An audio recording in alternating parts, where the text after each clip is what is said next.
À l'aube du nouveau millénaire, la notion d'une présence extraterrestre crée une anxiété omniprésente dans les esprits de notre culture. Des sondages révèlent que seulement un tiers des Américains croient en l'existence des ovnis. Pourtant, 5 millions d'entre eux prétendent en avoir rencontré. Les scientifiques nous rappellent que ces apparitions surréalistes ne sont pas vérifiées ni vérifiables. Les sceptiques insistent sur le fait que ces personnes qui revendiquent ces témoignages sont soit victimes d'hallucinations, soit exploitent ce phénomène dans leur propre intérêt. Les victimes de ces visions sont crédibles lorsqu'elles racontent leurs histoires. Des histoires qui attirent notre attention et qui nous poussent à croire que nous ne sommes peut-être pas seuls.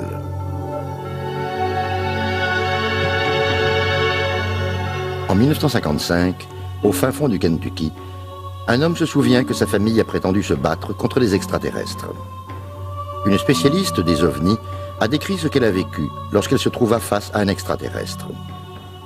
À la proche périphérie de New York, une dizaine d'habitants sont convaincus que des extraterrestres sont apparus dans le parc public.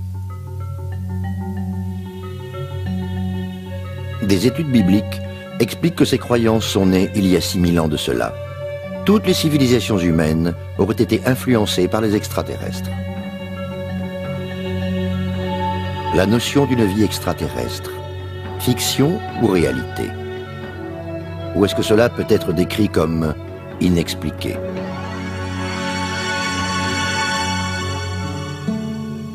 En 1955, à Kelly, dans le Kentucky, à 150 km au nord de Nashville, vivait une paisible communauté de fermiers. Durant la nuit du 21 août, à la lisière de la campagne de Kelly, une dizaine de personnes ont fait une étrange rencontre avec des extraterrestres.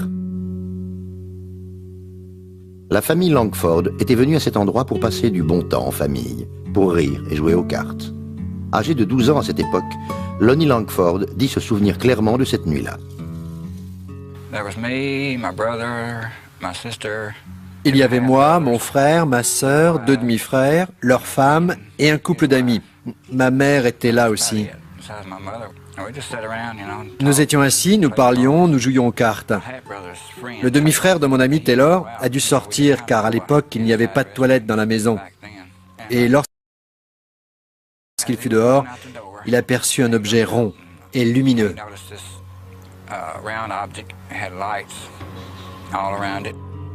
L'invité des Langford a couru en direction de la maison pour raconter ce qu'il venait de voir.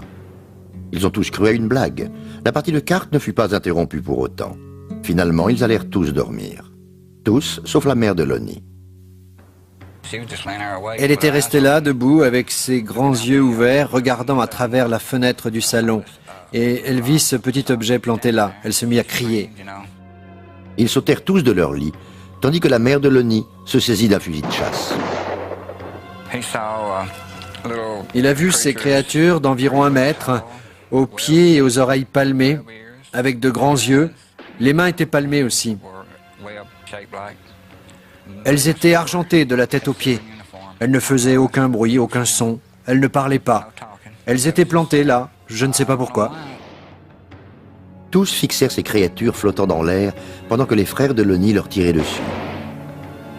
Ils disaient que les balles heurtaient les extraterrestres, mais qu'aucun d'entre eux n'en paraissait affecté.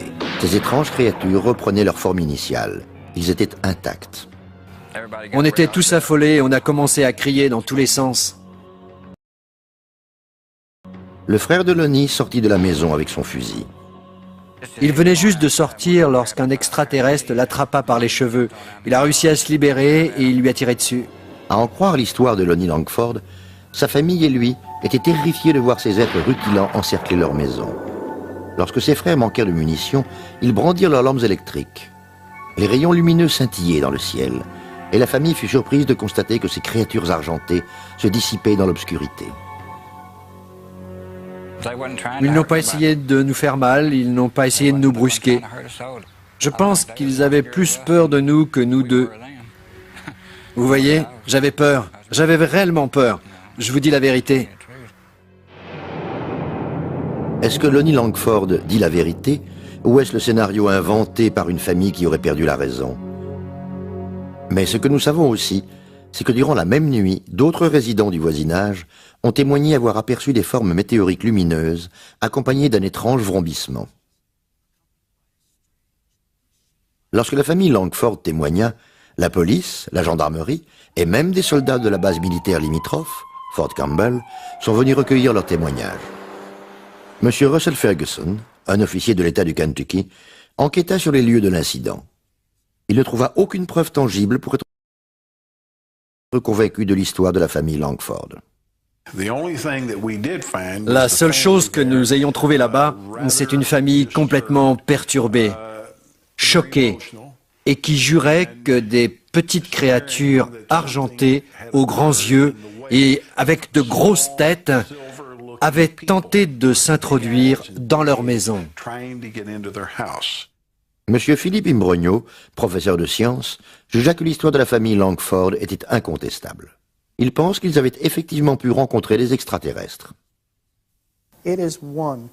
C'est le genre de situation qui est très convaincante, parce que, dans ce cas, vous avez une famille qui ne se soucie guère des ovnis. Et tout à coup, ces êtres viennent sur leur terrain. Ils leur tirent dessus, etc. Depuis ce jour, ce genre de témoignage m'a convaincu que nous devrions reconsidérer, de temps en temps, le fait que des extraterrestres puissent se poser sur cette planète et tenter de rentrer en contact avec notre société. Durant la période où les Langford eurent cette apparition, au milieu des années 50, les Américains des quatre coins du pays furent captivés par l'espace. Une nouvelle vague de films de science-fiction naquit à Hollywood. Une majorité de ces films s'articulait autour de l'inquiétude de la guerre froide. Les habitants de la région étaient endoctrinés par les films, les livres, les articles de presse de science-fiction. C'était très populaire à l'époque. Mais il ne faut pas oublier que ces gens étaient de véritables paysans et des fervents religieux, de croyances protestantes. Leurs engagements religieux étaient fondamentaux. Alors que les Langford clamaient être de fervents chrétiens, est-il possible qu'ils aient voulu se démarquer face aux autres religieux ce fameux dimanche après-midi? L'officier Russell Ferguson n'est pas d'accord. Il pense qu'ils avaient trop bu. Je n'ai rien vu de semblable, sauf un groupe de gens déchaînés. Ils avaient quelque chose de particulier. Et cela venait, je pense, de la journée magnifique. On n'avait pas d'alcool parce que ma mère était une fervente chrétienne et elle interdisait l'alcool à la maison. Mes frères en consommaient, mais il n'y avait aucun endroit où s'en procurer. Il n'y avait pas du tout d'alcool dans les environs cette nuit-là. Une autre explication aurait pu être à l'origine des événements de cette nuit-là. Un cirque ambulant était en ville. Je me suis rendu au bureau des archives et j'ai retrouvé les dates de passage. Le cirque Shrine était en représentation durant 3 nuits, le jeudi, vendredi et samedi. C'était un événement à Kelly. Il est fort probable que des singes faisaient partie de la troupe de cirque et que certains d'entre eux se soient échappés. Certaines personnes disent que les extraterrestres que nous avons vus étaient en fait des singes de la troupe de cirque. Je ne savais même pas qu'il y avait un cirque en ce temps-là. Si ces étranges visions n'étaient pas dues à une consommation d'alcool excessive ou à des singes joueurs, que s'est-il réellement passé? Greg Little, écrivain sur les phénomènes paranormaux, pense qu'il y a une explication scientifique à cela. Cette région du Kentucky s'étend sur une grande faille terrestre. Des petites pressions tectoniques dans le sous-sol peuvent créer des formes étranges dues aux décharges électromagnétiques assez fortes pour désorienter les gens. Ces énormes plasmas sont recouverts de champs électromagnétiques. Lorsqu'une personne entre en contact avec ces champs, cela crée une interaction biochimique avec le cerveau. Cette action produit de la sérotonine, une substance biochimique identique à une drogue hallucinogène appelée diméthyltryptamine qui, pendant 30 minutes, procure les mêmes effets qu'une dose de LSD. Donc, si vous êtes en état de somnolence avec une dose de LSD, comment appelleriez-vous ces visions? Un rêve. Rêve? Cauchemar? Peu importe, si quelqu'un est vraiment sûr de l'exactitude des faits qui se sont déroulés durant cette nuit estivale de 1955. Je ne sais pas pourquoi les extraterrestres sont apparus devant moi. Peut-être qu'ils passaient simplement au-dessus de nous et que quelque chose a attiré leur attention et qu'ils voulaient descendre et j'en ai aucune idée. Pourquoi pensez-vous que Dieu a créé toutes ces autres planètes et toutes ces autres lunes et tous ces autres soleils et a seulement créé la vie sur une seule d'entre elles et pas sur les autres? Je me pose la question suivante. Si vous aviez la possibilité d'aller sur Mars, sur le Soleil, ou n'importe quelle autre planète, et que vous reveniez sur Terre avec toute cette technologie dont vous avez bénéficié, il est évident que vous ne reviendrez pas à Kelly dans le Kentucky. Alors que nous avons la capitale et d'autres grandes villes. Non, je ne pense pas. Lonnie Langford et sa famille n'ont pas été à la rencontre des extraterrestres. Selon leur récit, ce sont les extraterrestres qui sont venus à eux et la famille Langford a été prise au dépourvu.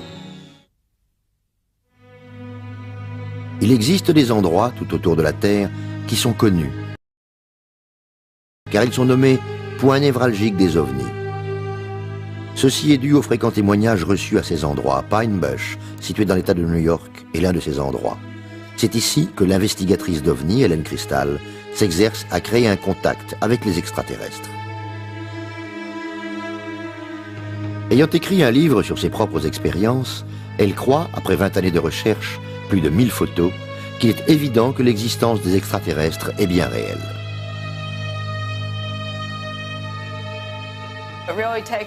Il faut avoir une forte mentalité pour faire ceci tout en étant cohérent et de ce fait vous vous mettez à faire des recherches. Je veux dire que ce sont les gens comme moi qui tentent d'accumuler les recherches et finalement ça devient concluant. Ils provoquent des rencontres avec les extraterrestres en utilisant des appareils spécifiques et des appareils d'enregistrement.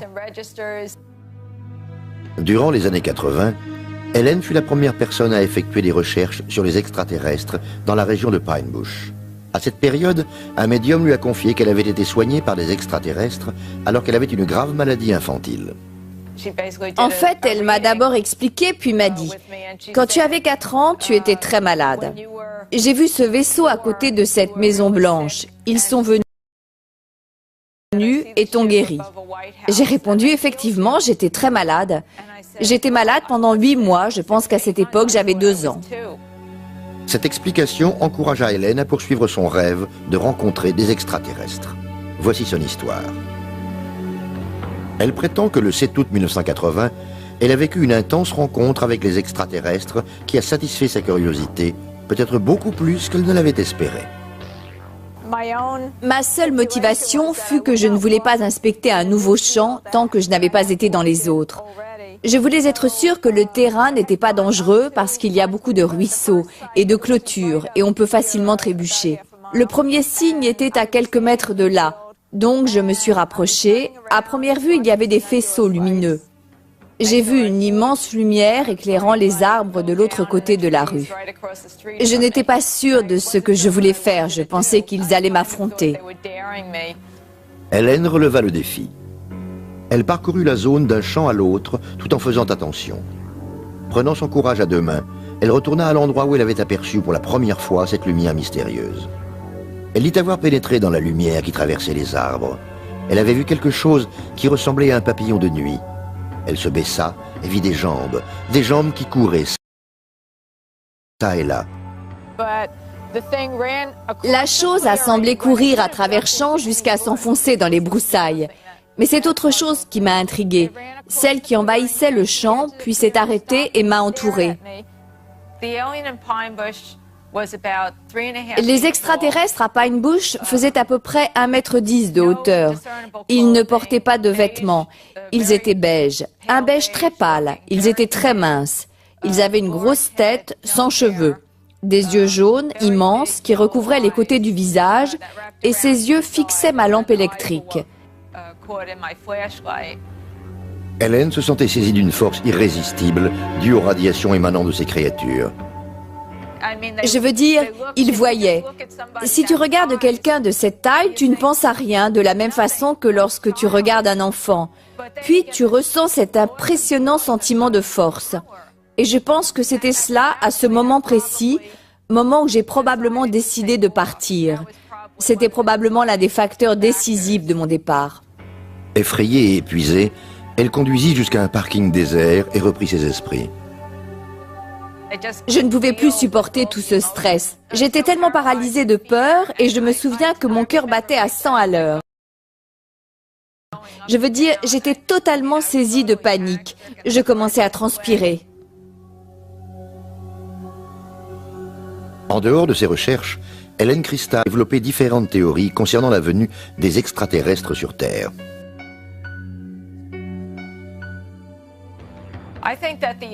Je pense que les extraterrestres ont un problème, un sérieux problème physique. C'est pour cela qu'ils viennent en grand nombre sur la Terre. C'est peut-être une race en voie d'extinction et leur problème essentiel est la reproduction.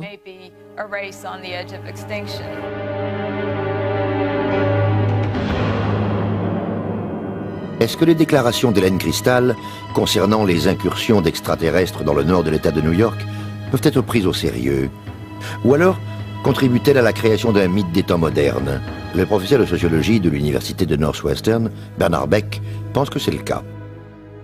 Un certain nombre de personnes prétendent que lorsque les extraterrestres viennent, ils sont si intelligents et si doués, uniquement par le fait qu'ils soient là, qu'ils amènent avec eux toutes sortes de choses qui rendent notre vie meilleure et qu'ils prennent soin de nous. Comme n'importe quelle chose créée par des gens ordinaires dans la majorité des cultures, comme discuter dans un bar devant une bière, cette rencontre extraordinaire crée un sens de la culture, des perspectives, et finalement les choses se passent comme elles le devraient. Selon Philippe Imbrogno, chercheur spécialiste des ovnis, les espérances d'Hélène sont tellement fortes, conjuguées à la fascination qu'elle a pour la science-fiction, que sa crédibilité est sérieusement compromise. Je suis certain qu'Helen Christa est très sincère dans ce qu'elle entreprend. Je me pose des questions sur ses méthodes d'investigation et sur les conclusions qu'elle en a tirées.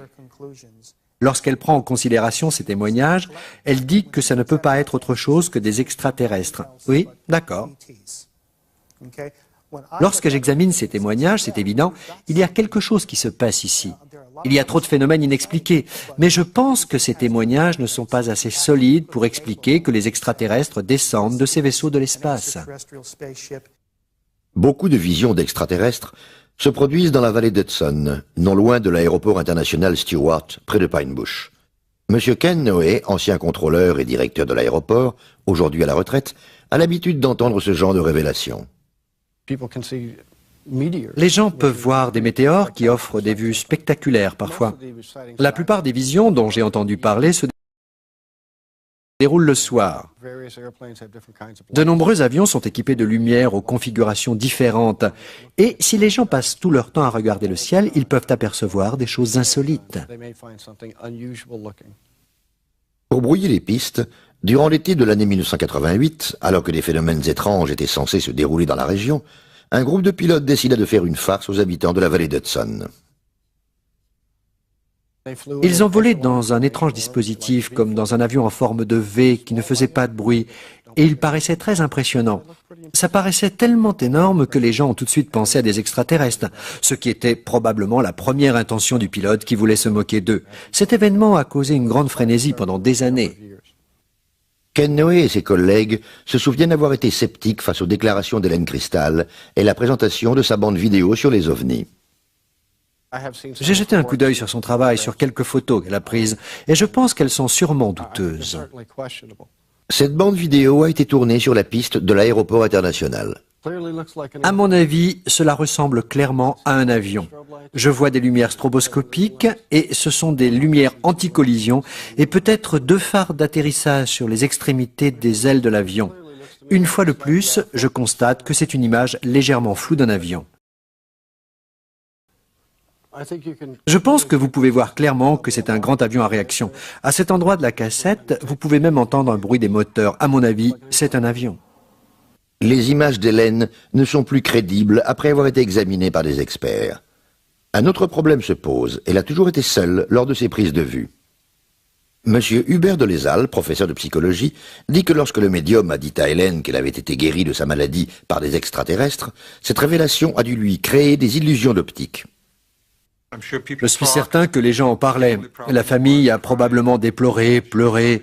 On lui a certainement dit qu'elle allait mourir, mais qu'elle avait des chances que sa maladie guérisse. Et donc, on lui a dit qu'une personne hors du commun, une personne qui n'appartient pas au corps médical, est capable de la guérir. C'est la chose la plus importante qui lui soit arrivée dans sa vie. Elle est vivante. Psychologiquement, je compare cela à quelqu'un qui, à un moment donné de sa vie, apprend qu'il ou elle a été adopté. L'isolement géographique dans le cas d'Hélène Crystal, ou l'isolement social, comme dans celui de la famille Langford, dans le Kentucky, est un obstacle à leur certitude quant à la présence d'OVNI.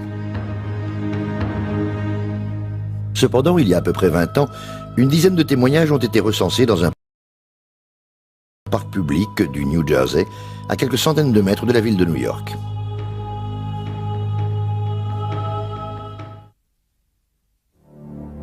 Plusieurs visions d'extraterrestres sont facilement justifiées, mais lorsqu'il y a plus d'une personne qui prétend voir le même objet au même moment à des postes d'observation différents, la thèse est plus difficile à écarter. Nous sommes dans le département d'Hudson, dans le New Jersey, dans la ville de North Bergen, une banlieue de la classe moyenne située sur l'autre rive de la rivière de New York. Ces résidents sont des travailleurs et ont acquis une éducation professionnelle et sont plutôt réalistes. C'est également un endroit où les témoignages d'OVNI sont constants. George Obarski était propriétaire d'un magasin d'alcool et utilisait la même route tous les soirs pour rentrer chez lui à North Bergen, dans le New Jersey, et ceci durant des années. Le 12 janvier 1975, à 3 heures du matin, alors qu'il se dirigeait en direction d'un parking, soudainement sa radio s'arrêta. Il raconta son histoire ultérieurement à l'enquêteur Bud Hopkins, qui enregistra sa version à l'aide d'un dictaphone.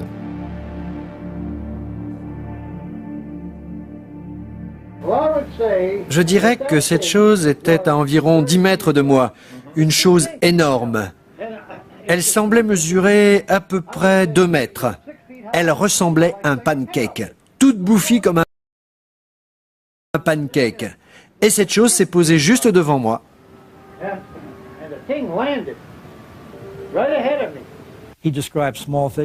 Il a décrit des petites figurines qui sortaient de cette chose. Il a dit qu'elles ressemblaient à des enfants en tenue de neige. Elles avaient chacune des réceptacles de forme carrée et de longues cuillères, comme des pelles. Elles ont prélevé un peu de terre, l'ont mise dans leur réceptacle et sont retournées dans leur appareil très vite. Il disait qu'elles se déplaçaient à toute allure, comme des enfants qui se sauvent d'un incendie. Et la chose a disparu. Même après être rentré chez lui, George Obarski était encore tremblant, terrorisé par ce qu'il avait vécu. J'étais mort de peur, je transpirais, j'ai immédiatement fait un thé et j'ai allumé la radio. J'étais terrifié. J'ai tiré les couvertures sur ma tête, je me suis levé, j'ai pris 2 aspirines. J'avais très peur. George Obarski décéda en 1990. Son fils, Frank, se souvient parfaitement de l'histoire de son père. Ce qu'il a décrit était un immense objet en forme de soucoupe. Il n'y a pas meilleure description que celle-ci pour décrire ce que vous appelez OVNI, objet volant non identifié. C'était une sorte de disque sur la base qui avait d'étranges lumières aveuglantes. Le plus surprenant, c'est qu'après son atterrissage, mon père se décrivit comme glacé par la peur. Et cet homme qui s'est fait braquer des centaines de fois au magasin d'alcool à New York savait exactement ce que la peur voulait dire. Il faisait face à ce problème tous les jours. Mais là, il a dit qu'il était terrifié. Bud Hopkins essaya de corroborer l'histoire de George Obarski avec d'autres témoignages, comme celui de ce portier qui travaillait dans la résidence Stonehenge de l'autre côté du parc. J'ai réalisé qu'il y avait une grande résidence ici. J'ai essayé de retrouver ce portier. Je l'ai appelé, il se souvenait de moi. J'ai eu une montée d'adrénaline lorsque cet homme a dit que cette soucoupe volante était descendue et atterrit dans le parc. Ensuite, il l'a décrite et c'était la même description que celle de George. Après avoir publié l'histoire de Obarski dans le journal Village Voice, Bud Hopkins continua à rechercher d'autres témoignages éventuels. Par la suite, les membres d'une famille firent un autre témoignage. Ils ont vu cet objet atterrir dans la rue. Il faisait 12 mètres de haut et était incliné. Ils en ont fait une description très précise. Et bien que la mère fût malade, elle a couru en chemise de nuit, pieds nus, avec le père. Ils ont suivi cette chose qui descendait la rue. À North Bergen, un professeur, Madame Anne Karlovich, disait qu'elle était sceptique et qu'elle ne prêtait pas attention aux rumeurs que ses filles avaient entendues à propos de l'hypothétique incident du parc. En 1975, nous avions entendu cette histoire d'incident sur cette soucoupe volante dans le parc. Donc ma fille et ses copines s'y rendirent. Elles sont revenues en courant pour me dire qu'elles avaient vu des traces de brûlures en forme de cercle gravées dans la pelouse. Dans la résidence Stonehenge, il y a une grande façade vitrée et celle-ci a été cassée par un faisceau lumineux provenant de cette soucoupe volante. Les enfants étaient terrifiés. Frank Obarski s'était rendu à cet endroit avec son père. Il savait que son père était un homme pragmatique. Donc c'était difficile pour lui de comprendre pourquoi il croyait tant ces faits irrationnels. Il ne semblait pas trop s'intéresser à des choses qu'on ne pouvait pas justifier ou qui n'appartenaient pas à la routine quotidienne. Donc j'ai eu beaucoup de mal à comprendre mon père lorsqu'il m'a raconté cette histoire.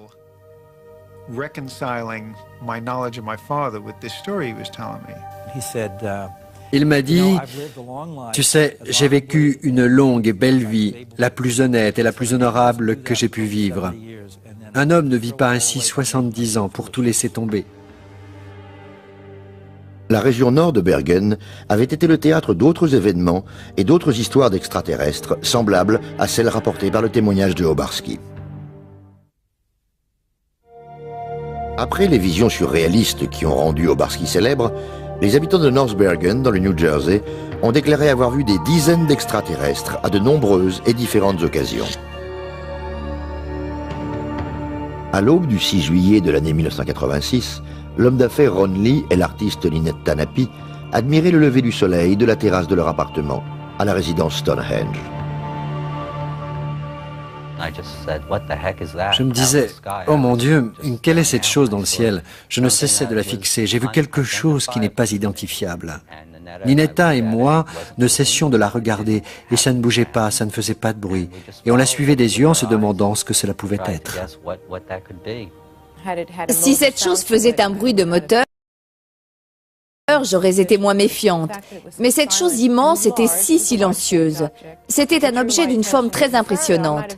C'était d'une forme ovale avec 3 paires d'yeux sur la base. Cet objet est resté immobile dans le ciel pendant 5 à 10 minutes. Et ensuite, d'un seul coup, il a volé en direction du sud, à une vitesse incroyable.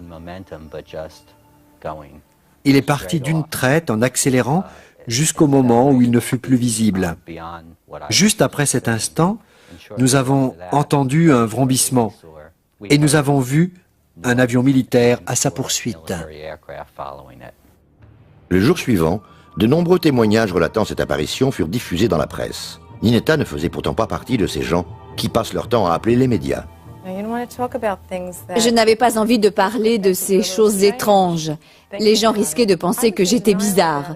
Je dénigrais tout car je ne voulais pas admettre l'origine de cette chose. Il n'y avait aucune raison rationnelle pour expliquer cela.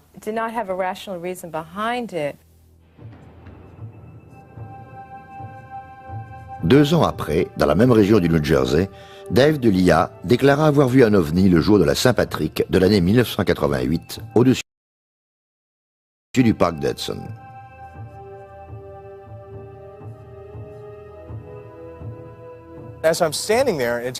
J'étais là, debout, et cette chose s'approchait de plus en plus. Elle ne faisait pas de bruit.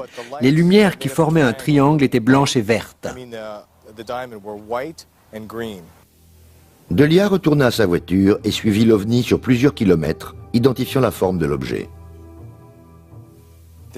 L'ovni avait la forme d'un diamant, un peu comme ça. Vous voyez où se trouvent mes pouces? C'était la partie de l'ovni qui venait dans ma direction. En 1993, 5 ans après le témoignage de Delia, une autre résidente de North Bergen, Anne Karlovich, qui avait été sceptique face aux visions de Obarski, déclara qu'elle aussi avait été témoin de la présence d'un ovni.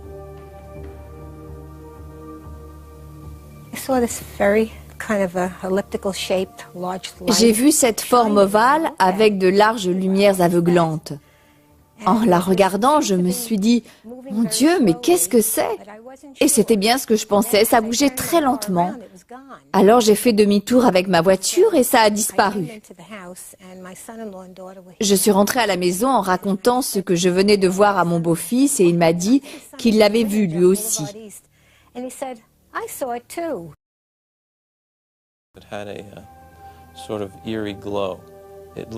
Cet objet était d'une clarté terrifiante. Il était métallique et avait des étranges lumières comme des projecteurs fluorescents. C'était, si j'ai bonne mémoire, un objet de la forme d'un dirigeable, tout en longueur, comme une ellipse. Vous voyez, une sphère elliptique.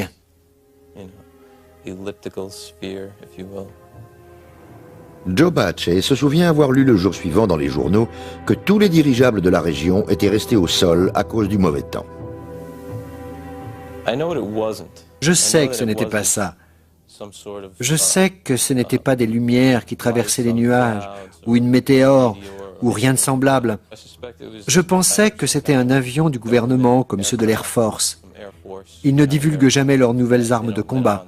Ce n'était pas un avion, ce n'était pas un hélicoptère, c'était une sorte de dirigeable.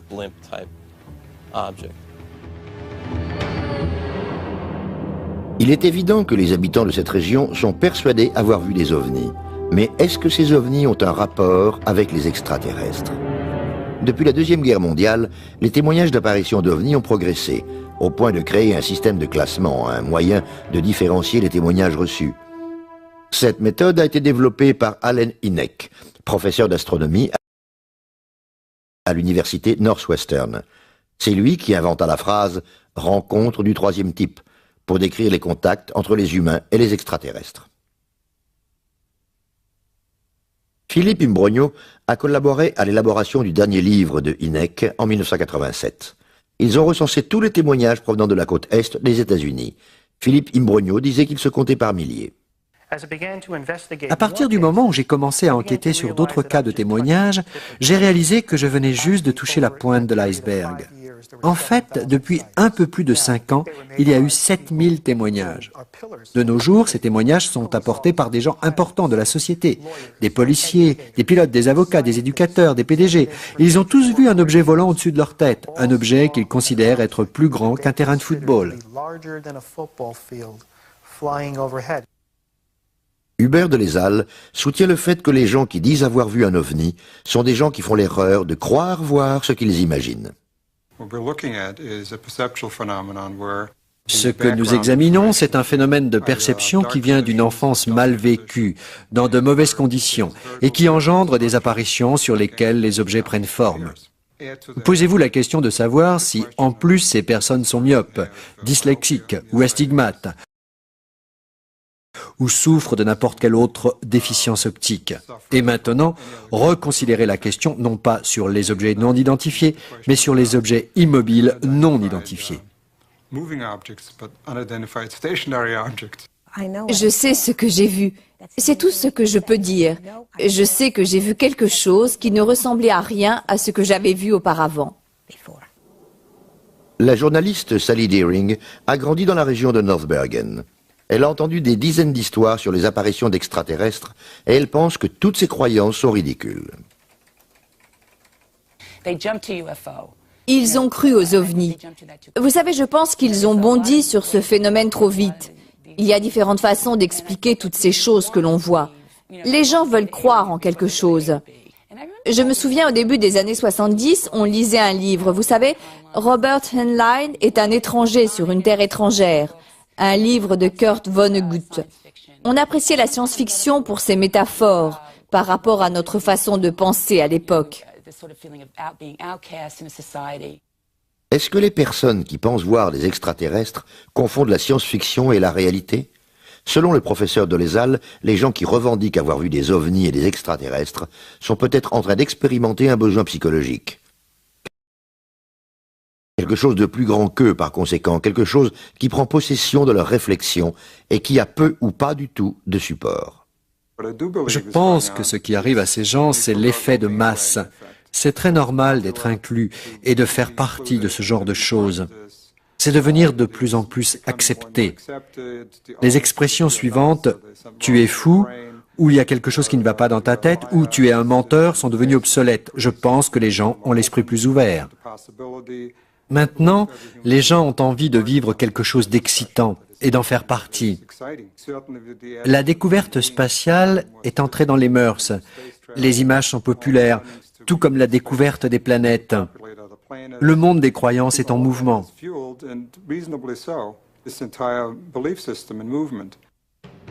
Bien que les sceptiques, comme le professeur de Lézal, attribuent d'incontestables raisons pour expliquer que les gens pensent avoir vu des choses irréelles, les convaincus, eux, se souviennent avoir été irrités par le scepticisme rencontré. Frank Obarski reste perplexe face à la soi-disant expérience de son père. Cela lui faisait de la peine de voir que les gens ne le croyaient pas. Et c'est ce que je trouvais de plus triste dans tout le contexte de cette histoire. C'est ce qui m'a le plus ennuyé. Je suppose que ça fait peur parce que c'est l'inconnu. Vous savez, les choses qui ne nous sont pas familières nous effraient. C'est venu et c'est reparti. Je peux avoir tort, bien sûr, mais c'est la seule fois de ma vie où j'ai vu quelque chose d'inexpliqué.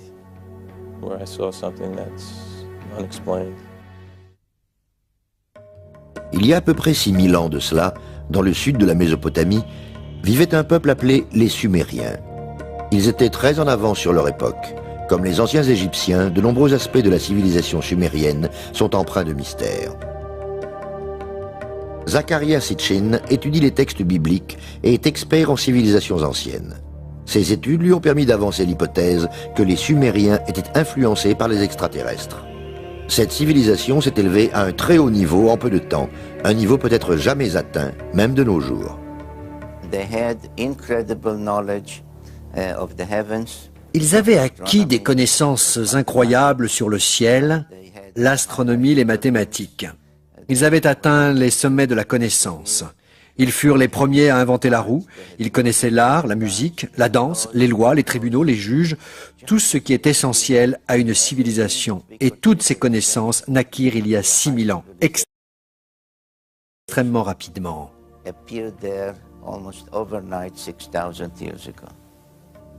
Sitchin pense que lorsque les Sumériens ont atteint les sommets de la connaissance, 4000 ans avant Jésus-Christ, les comportements sociaux de cette région changèrent brusquement, peut-être à cause de l'influence indirecte des extraterrestres.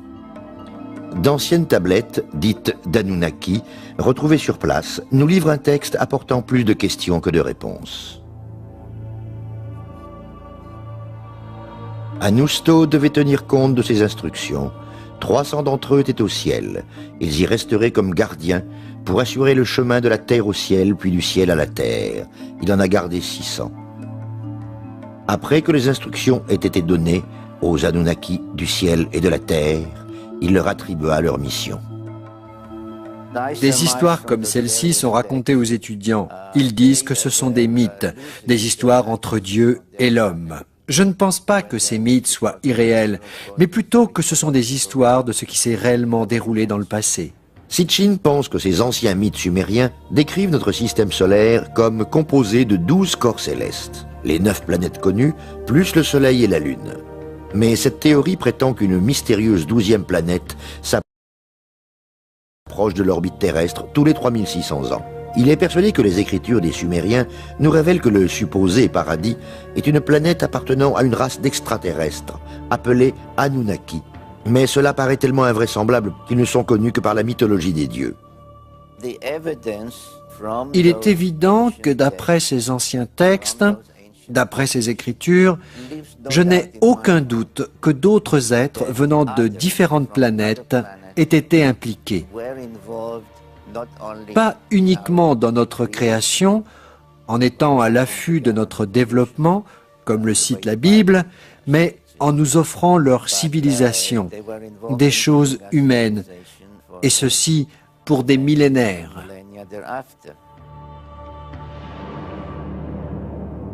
La quasi-totalité des études faites sur les Sumériens rejette les hypothèses du professeur Sitchin.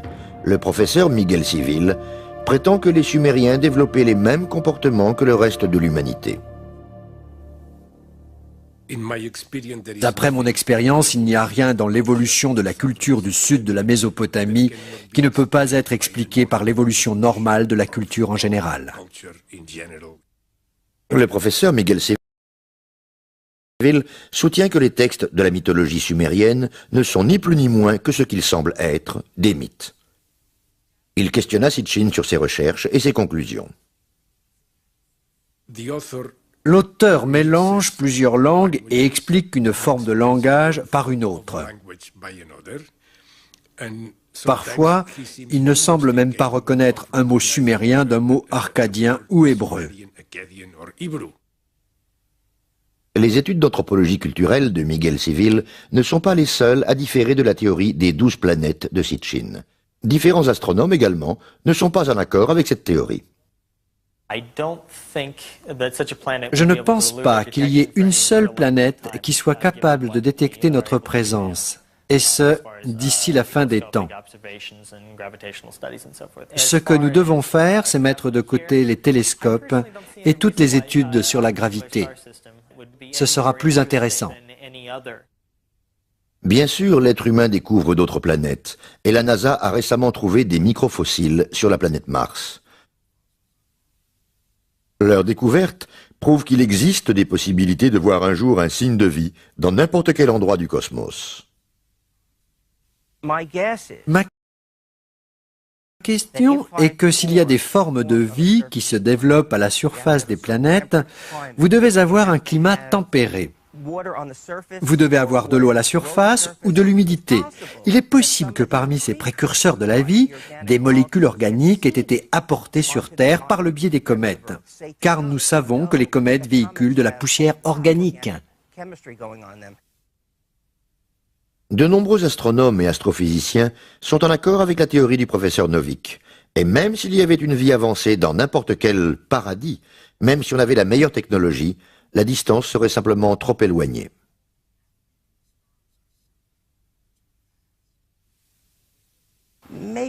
Il existe peut-être une civilisation avancée dans notre galaxie. Mais si vraiment il y en a une, elle est beaucoup trop loin. Il n'y a aucune chance de la voir un jour. Elle est à des centaines d'années-lumière d'ici. Il n'y a aucune chance. On n'aura jamais de visite.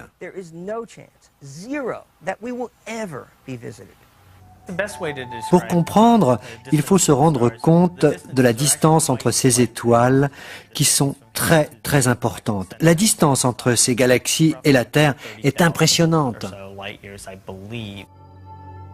Le professeur Dolezal explique que la vague déferlante de témoignages sur les ovnis n'est qu'un substitut à la religion. Si vous croyez à l'être divin, à Dieu, aux croyances religieuses, et même si vous n'êtes pas croyant, nous avons un besoin de sentir qu'il y a quelque chose de plus puissant au-dessus de nous. Une technologie avancée, et cela me paraît être un substitut convenable pour les croyances religieuses.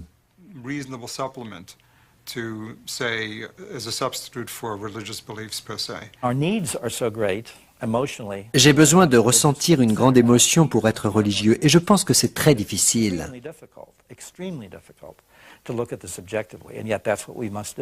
Toutes les civilisations ont vécu cela. Elles ont toutes été marquées par l'existence des extraterrestres. Mais maintenant, nous avons un langage qui nous permet de dire que ce sont des extraterrestres, à l'inverse des anciennes civilisations. Si tous les scientifiques de la Terre travaillaient ensemble sur le sujet, pendant 1 an seulement, pour trouver des réponses à nos questions, au lieu de passer leur temps à critiquer ou à se demander si c'est une vraie science.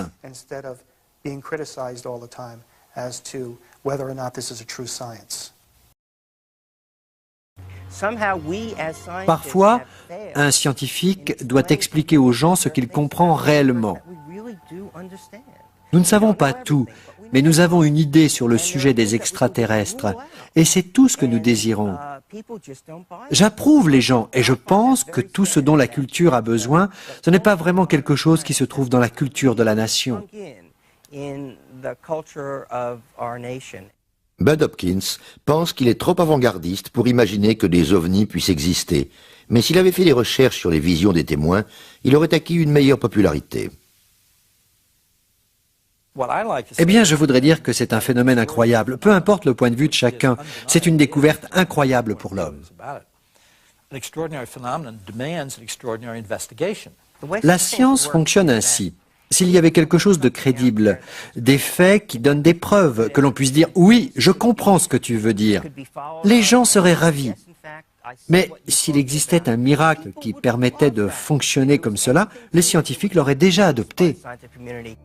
Les sceptiques insistent sur le fait que les milliers de témoignages rapportés sur les ovnis et les extraterrestres ne vont pas changer l'opinion, ne serait-ce que d'un seul scientifique. Mais les gens vont continuer leurs recherches avec la même hargne et dire que ce qu'ils ont vu est réel. Mais sans preuve physique, nous ne pouvons faire que des suppositions. Certains choisissent de croire en l'existence des extraterrestres plutôt que de tolérer l'incertitude de l'inexpliqué.